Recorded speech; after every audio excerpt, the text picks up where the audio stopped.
どうも、福友です。今回は前回の動画で宣言した通り自作キーボード作りに挑戦したのでその話をしていきます。とはいえ超絶初心者なのでハンダ付け不要で簡単に作れる自作キーボードキットがいいなと思っていろいろ探してみたんだけど、探す上でこだわったポイントが3つありまして、まず左右分割であること。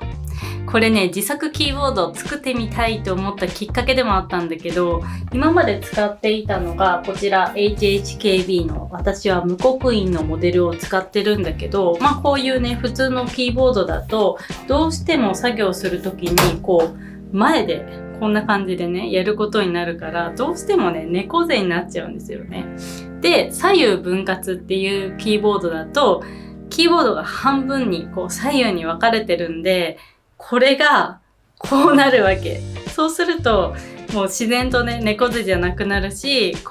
いい姿勢で作業ができると思って、左右分割は絶対に必要だなと思ったポイントです。で、続いて2つ目がオーソリニア配列。このね、オーソリニア配列何かというと、これ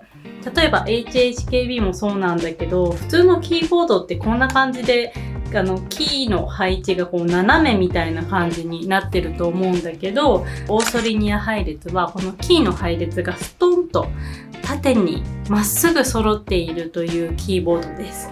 これがね、美しいのよ。続いて3つ目が Bluetooth 接続ができること。私は副業用と本業用2台の MacBook を使っているので、これを Bluetooth で行き来できるっていうのが必須条件で置いてます。で、そんな重視した3つのポイントをクリアして選ばれたのがスプリットマトリックス50というキーボードです。キットに入っていた内容がこちら。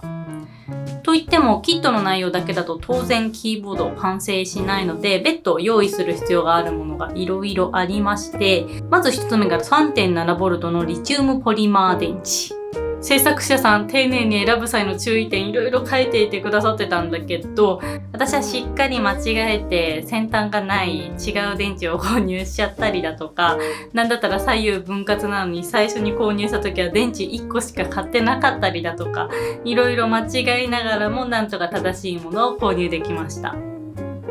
続いて2つ目がキースイッチ。押し心地が決まるまさに要の部分だからこそ、私はキースイッチテスターを購入してそれぞれの押し心地を比較してキースイッチ選んでみました。ちなみにこのキースイッチテスターにこんな感じでキーキャップを装着しているんだけど、こちらも 3D プリンターで印刷してはめてます。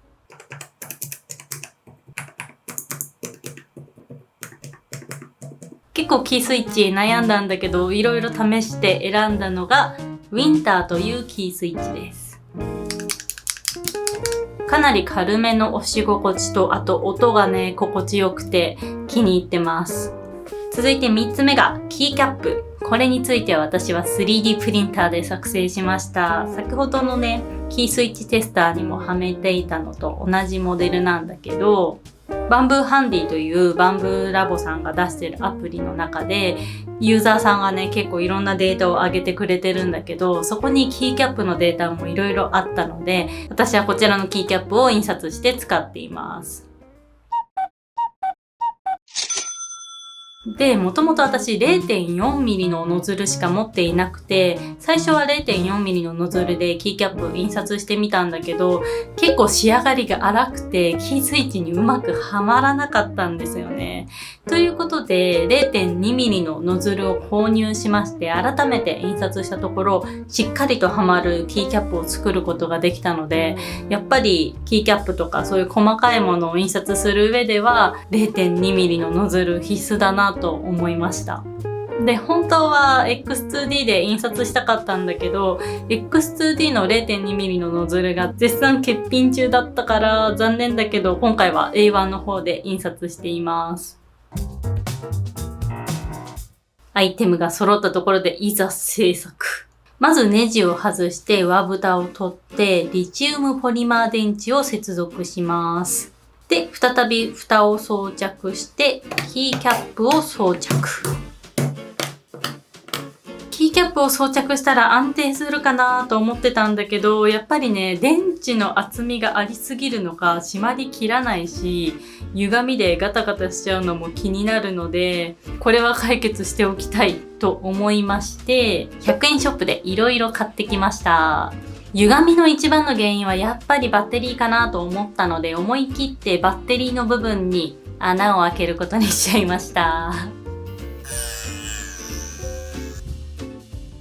このキーボードキットのものも 3D プリンターで作られたものだったから、比較的簡単に穴を開けることができました。これでしっかり収まるようになったんだけど、当然ながらバッテリー部分が丸見えです。そんなわけで自作キーボードを囲むような形でケースを作っていきます。キーボード本体を測定して、おなじみのシェーパー 3D でケースを設計していきます。ミリ単位で設計できるところがほんとね、ありがたいんだよね。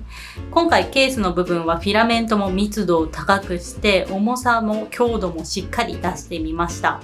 これによってね、ガタつきも抑えられるかなと思います。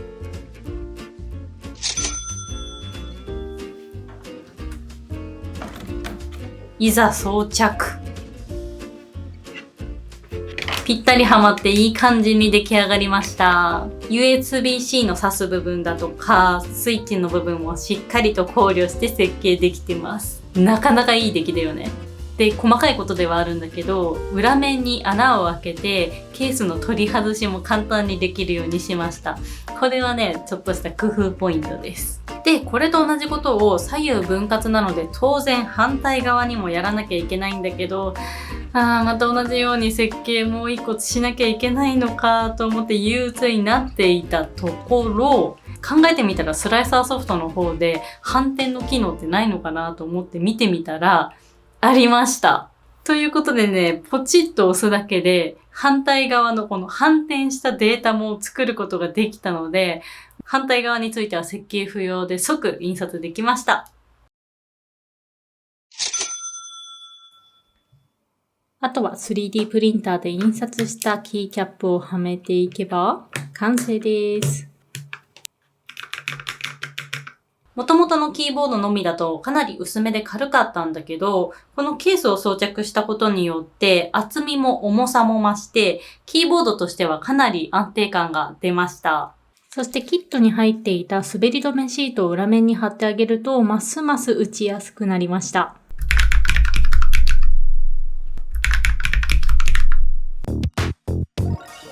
そんなわけで人生初の自作キーボード完成です。ハンダ付け不要のキットを購入したものの、電池の部分に穴を開けてみたり、専用のケースを作ったり、そしてキースイッチを選んだりと、いろいろこだわって作ったからこそ、世界に一つしかない自分専用の自作キーボードが完成したと思うとね、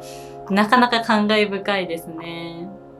とはいえ、ここからがやっとスタートなわけで、これを使いこなさなきゃいけないわけなんだけど、それがね、なかなか大変で、まずもって左右分割であること。そして、これはね、地味な変化ではあるけど、オーソリニア配列。この2点でね、なかなか慣れなくて、最初は寿司田でいろいろ練習してみてたんだけど、最初の1、2回の結果が悲惨でしたね。で、今が使い始めて2日目 ?3 日目なんだけど、やっとこそ寿司田の結果もマイナスではなくなってきて、なんとか仕事でも使えるかなっていう状況にはなってきたんだけど、とはいえ、もともと使ってたこちら HHKB での寿司田の記録と比較しちゃうと、なかなかまだまだひどいものなので、引き続き慣れるまで頑張っていかなきゃなと思っている次第です。そしてこちらのキーボード、普通のキーボードと比較すると、ちょっとキーの数が少ないんだよね。ということで、数字とか記号にも対応できるようにキーマップを編集してレイヤーっていうのを作っているんだけど、これをね、覚えなきゃいけないっていう課題もあって、大変なんだけど、頑張ります。ちなみにそんなレイヤーの切り替えに使うスイッチについては、こんな感じで緑色にしているので、一応ね、わかりやすくしております。白とね、緑っていうのもまた可愛くていいよね。これはね、ワニくんのフィギュアを作る時に使ったのと同じ緑色のフィラメントです。見た目は本当気に入ってるからこそ、とにかく使い倒して使いこなしていきたいということで、持ち運び用のケースも作って印刷したので、これからはお仕事だとか外での作業とかにもこのキーボードを持っていってどんどん使っていこうと思います。そんな自作キーボードや 3D プリンターのことについては、このチャンネル動画以外にも X や Instagram などの SNS でも発信しているので、よかったらそちらのフォローもよろしくお願いします。というわけで最後までご覧くださりありがとうございました。以上、ぷくともでした。バイバーイ。